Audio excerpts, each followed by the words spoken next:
चलिए बच्चों, तो कक्षा 10 में कल हमारा जो टॉपिक चल रहा था वो था क्षेत्रफल तथा आयतन। तो सबने देखा हमारा जो टॉपिक चल रहा था उसका नाम था क्षेत्रफल तथा आयतन। और कल हमने क्लास में देख लिए थे कौन कौन से क्षेत्रफल और आयतन के लिए कौन कौन से आकृति देख लिए थे। हमने देख लिया था घन, हमने देख लिया था घनाभ, हमने देख लिया था बेलन। ठीक है। तो बच्चों मैं कह रहा था कि कल की क्लास में हमने बेटा घन, घनाभ और बेलन पढ़ लिए हैं। और बेलन का मैंने सारे फॉर्मूले बता दिए। बेलन का आयतन, बेलन का वक्र पृष्ठ का क्षेत्रफल, बेलन के संपूर्ण पृष्ठ का क्षेत्रफल। एक बार फिर से याद दिला देता हूँ। बेलन के जो वक्र पृष्ठ का क्षेत्रफल होता है वो बच्चों होता है 2πr(h). क्या होता है? बेलन के जो संपूर्ण पृष्ठ का क्षेत्रफल होता है वो होता है 2πr ब्रैकेट में r+h। क्या होता है? r+। और बेलन का जो आयतन होता है वो होता है v बराबर πr² h, πr² h। आज हम पढ़ने वाले हैं शंकु। क्या पढ़ने वाले हैं? जिसका दूसरा नाम है लंबवृत्तीय शंकु। इस शंकु को लंबवृत्तीय शंकु भी कहते हैं। अब आप लंबवृत्तीय शंकु क्यों कहते हो इसको? क्योंकि आप यहाँ पर एक समकोण ले लो और इस समकोण को पकड़ करके आप ये इसके यहाँ से पकड़ो टोपी से और चारों तरफ घुमा दो इसको पकड़ करके। तो बताइए आपके पास चारों तरफ जब इसको घुमा दोगे त्रिभुज को तो एक आकृति आपके पास इस प्रकार से बन जाएगी कि नहीं बन जाएगी? और यहाँ पे 90 कोण है, इसीलिए आप इसे लंबवृत्तीय शंकु भी बोलते हैं। ठीक है ना? इसे समकोणिक शंकु भी बोलते हैं। तो ये आपके पास में शंकु है। अब आपको शंकु के बारे में पढ़ना है। तो शंकु में बच्चों टोटल 2 पृष्ठ हैं। एक पृष्ठ जो है इसका, ये बेटा घुमावदार पृष्ठ आपने देखा होगा। बर्थडे वाली टोपी जो होती है, बर्थडे वाली टोपी, उसमें एक घुमावदार पृष्ठ होता है। तो ये शंकु का घुमावदार पृष्ठ हो गया, ऊपर वाला ये वाला पृष्ठ। तो इसे बोलते हैं वक्र पृष्ठ। क्या बोलते हैं इसे? और नीचे जो होता है बेटा एक यहाँ पर वृत्त बनता है। तो ये जो पृष्ठ होता है नीचे वाला वृत्तीय पृष्ठ होता है। अब शंकु के 2 प्रकार के क्षेत्रफल यहाँ पे निकाले जा सकते हैं। जो h है वो है शंकु की ऊंचाई। क्या है h? h जो है हमारे पास वो शंकु की ऊंचाई है। ठीक है। और यहाँ पर एक त्रिज्या r है जो मैं आपको दिखा रहा हूँ, ये येलो कलर से देखिए r। ये जो r त्रिज्या है बेटा ये कहलाती है शंकु के आधार की त्रिज्या। क्या कहलाती है? अब हम लोग इसको शंकु की त्रिज्या ही मान के चलते हैं। शंकु की त्रिज्या है तो इसके आधार की ही, आधार मतलब जहाँ पे शंकु बैठा हुआ है, तो ये शंकु के आधार की त्रिज्या हो गई। अब बेटा ये जो भुजा है ये कहलाती है इसकी तिर्यक ऊंचाई। क्या कहलाती है? तिर्यक मतलब तिरछी। ये देखिए थोड़ा ये झुकी हुई है, इसलिए इसे तिर्यक ऊंचाई बोलते हैं। इसे L से निरूपित किया जाता है। किससे निरूपित किया जाता है? L से। अगर ये बेटा h है, शंकु की ऊंचाई h है और आधार की त्रिज्या r है, तो और ये 90 अंश का कोण दिख रहा आप लोग को कि नहीं दिख रहा? तो 90 अंश के कोण में मैं क्या यहाँ पर पाइथागोरस प्रमेय लगा सकता हूँ कि नहीं लगा सकता? तो पाइथागोरस प्रमेय के अनुसार यहाँ पर क्या हो जाएगा बच्चों? L का स्क्वायर अर्थात बराबर r² + h², क्योंकि कर्ण का वर्ग बराबर आधार का वर्ग धन लंब का वर्ग। तो L² बराबर r² + h² होगा कि नहीं होगा? तो L का मान कितना हो गया? √r² + h²। क्लियर हो गया? तो ये है आपके पास शंकु का तिर्यक ऊंचाई का सूत्र, L बराबर √r² + h²। अब आते हैं, बात करते हैं शंकु के क्षेत्रफल के बारे में। तो क्षेत्रफल में बेटा 2 प्रकार के क्षेत्रफल इसके निकलेंगे। क्षेत्रफल में इसके 2 प्रकार के क्षेत्रफल निकलेंगे। पहला क्षेत्रफल निकलेगा वक्र पृष्ठ का क्षेत्रफल। क्या निकलेगा बेटा? वक्र पृष्ठ का मतलब केवल घुमा हुआ पार्ट। ये जैसे आप बर्थडे की टोपी पहनते हैं तो उसके ऊपर उसके क्षेत्रफल में पन्नी चढ़ी रहती है, हरी, लाल, नीली, बोलो रहती कि नहीं रहती है? तो जितने भाग में पन्नी चढ़ी रहती है उसको बोलते हैं वक्र पृष्ठ। इतने भाग में पन्नी चढ़ी रहती है, तो जितने इसके भाग में पन्नी चढ़ी रहती है उसे बोलते हैं वक्र पृष्ठ का क्षेत्रफल। तो बेटा इसके वक्र पृष्ठ के क्षेत्रफल का फॉर्मूला A बराबर पाई आर एल। क्या है? पाई आर एल। पाई का मतलब पाई 22/7, आर का मतलब बेटा इसके आधार की त्रिज्या, और एल का मतलब क्या? तिर्यक ऊंचाई। एल का मतलब, बोली क्लियर है? तो ये हो गया बेटा इसका पाई आर एल, वक्र पृष्ठ का क्षेत्रफल। अब इसके बाद बात करते हैं इसके संपूर्ण क्षेत्रफल की। किसकी बात करते हैं? संपूर्ण क्षेत्रफल या कुल क्षेत्रफल, पूरे पृष्ठ का क्षेत्रफल।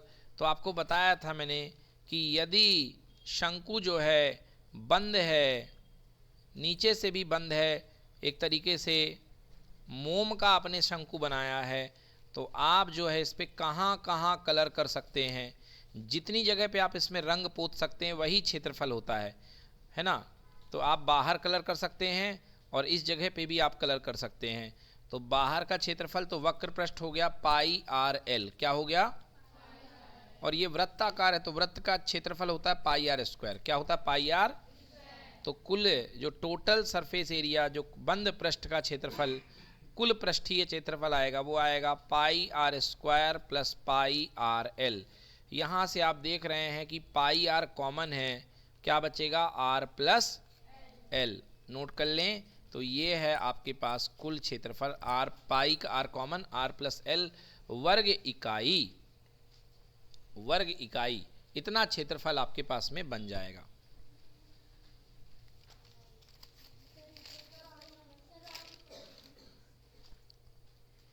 ठीक है? अच्छा पहले आयतन करा दूं उसके बाद लिख लें आप लोग पूरा। अब लिखेंगे, अब सुनेंगे शंकु का आयतन। आयतन, तो शंकु का जो आयतन होता है बेटा, जो बेलन का आयतन होता है पाई आर स्क्वायर एच, उसका 3 भाग होता है। कितने भाग? 3 भाग। तो इसका बेटा आंसर होता है 1/3 पाई आर स्क्वायर एच। अब इसको याद रखने के लिए अगर आपके पास ट्रिक भी है। क्या है ट्रिक? ये आपने ले लो, बेलन ले लो एक। अगर आपको बेलन का आयतन याद है और कभी एग्जाम में कंफ्यूज हो जाओ कि सर बेलन का आयतन तो याद है मगर मेरे को शंकु का आयतन याद नहीं आ रहा है, तो इस बेलन के अंदर आप एक शंकु बनाइए। ये देखिए, तो देखिए आपने बेलन के अंदर शंकु बनाया तो इसने बेलन को कितने भाग में बांटा? 3 भाग में, भाग 1, भाग 2 और भाग 3। तो शंकु का आयतन जो होगा वो इसका 3 भाग हो जाएगा। तो इसलिए बेलन का आयतन क्या था? पाई आर स्क्वायर एच, और इसको 3 भाग में बांट दिया है तो शंकु का आयतन क्या बनेगा? 1/3 पाई आर स्क्वायर एच। अब आपको शायद ये भूलेगा नहीं, है ना? तो शंकु का आयतन होगा 1/3 पाई आर स्क्वायर एच। क्लियर है? तो ये निकल गया आपके पास में शंकु का आयतन। ठीक है? तो सारी चीज़ें यहाँ पे हो जाती हैं।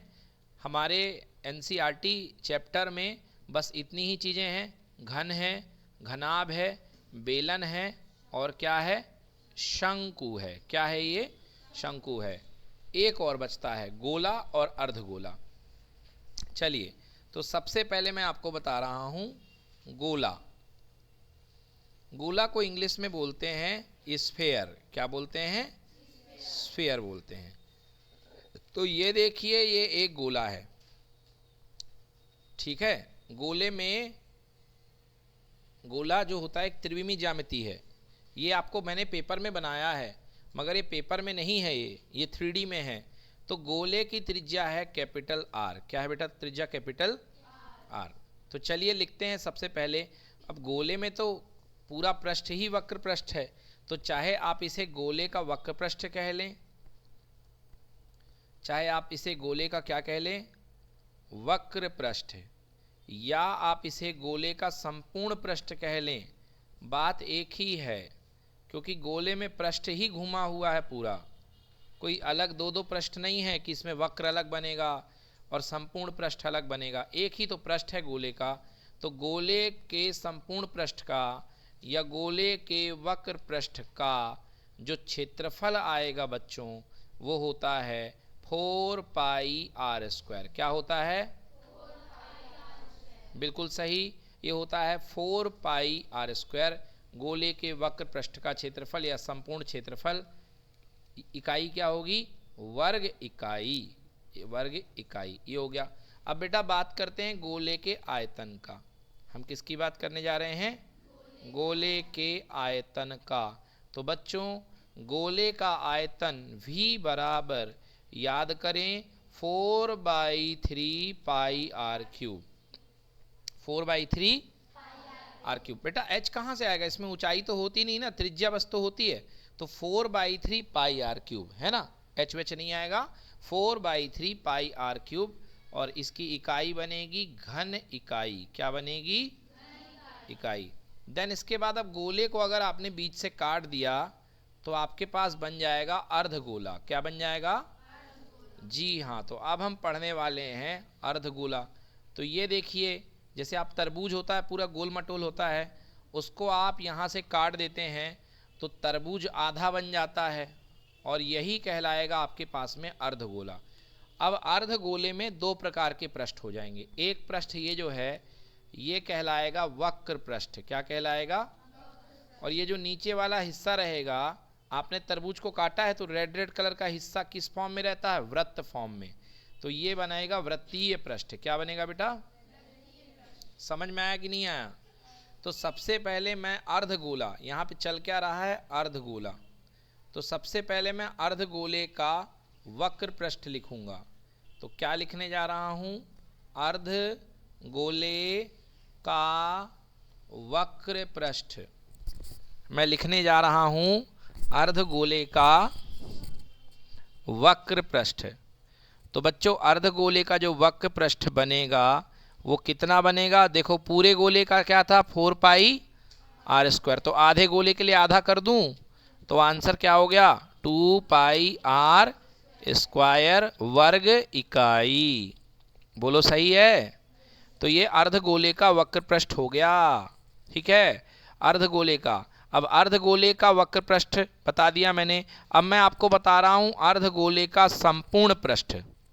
संपूर्ण में क्या हो जाएगा? ये वक्र वाला भी हो जाएगा और नीचे वाला भी हो जाएगा, मतलब पूरा का पूरा पृष्ठ, सारे पृष्ठ है ना। वक्र में केवल घुमावदार था और यहाँ पे क्या हो जाएगा? पूरा का पूरा। तो मैं लिख रहा हूँ अर्धगोले का संपूर्ण पृष्ठ। संपूर्ण पृष्ठ।